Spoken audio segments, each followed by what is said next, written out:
My name is Kanisorn Wongsrichanalai. I'm the Director of Research at the MHS, and today is my 801st day on the job.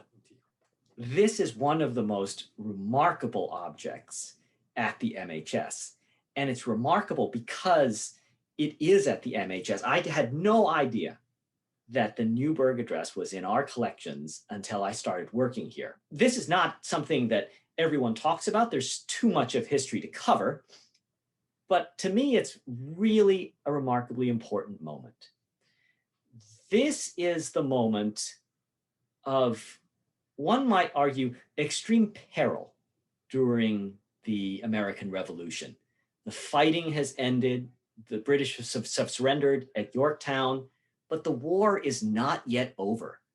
The American Revolution, of course, becomes a global war, and it sparks conflicts around the globe.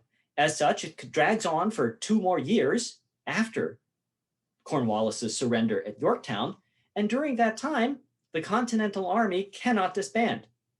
It has to remain in the field. It has to remain ready to fight off any threats that come up, and during this time, the people who are in the ranks are not paid. And there is a good deal of dissatisfaction. There's a good deal of anger and resentment towards the Congress, which has not allocated payment to these people who are away from their homes, away from their fields, worried about their families, and cannot yet go home. And so it's a moment of extreme danger because all that they have fought and suffered and struggled for could come to an end. This is a moment of great temptation, a temptation to grab power. And it's also an opportunity for the man who is most highly esteemed in all of the colonies, the rebellious colonies, George Washington, to basically take control.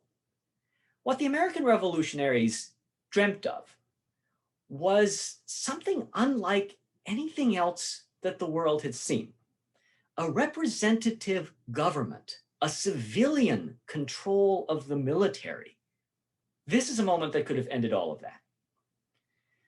So there's a conspiracy, in essence, that's brewing among the ranks of George Washington's officers, some of his soldiers, and it's egged on by those who think that the Congress should have more power. And these officers start to grumble and start thinking about, well, why don't we just march down and take over Congress, and maybe we'll put George Washington in place, and he'll fix all these problems. Washington finds out about this, and he's heartbroken.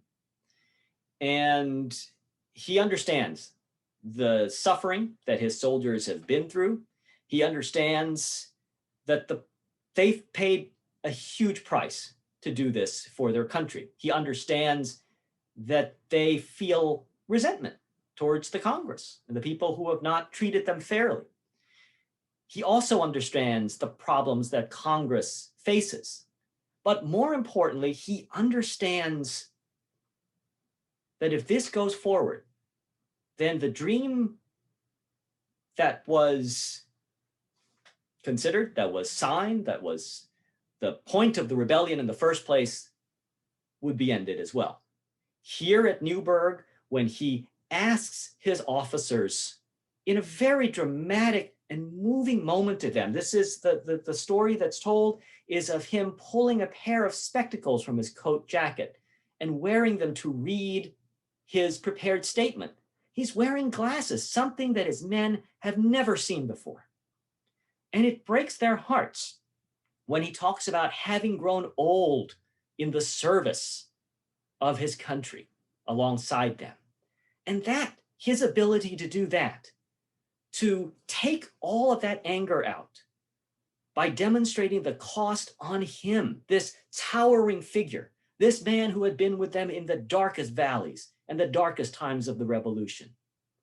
His ability to do that and to appeal to their sense of patriotism, to ask them to hold on, to ask them to continue to be the good soldiers fighting for the dream of an America that they all believed in, that was really important. So his ability to put down the Newburgh conspiracy at that point, his Later on, surrendering his commission to Congress once the war was done, going back home to Virginia.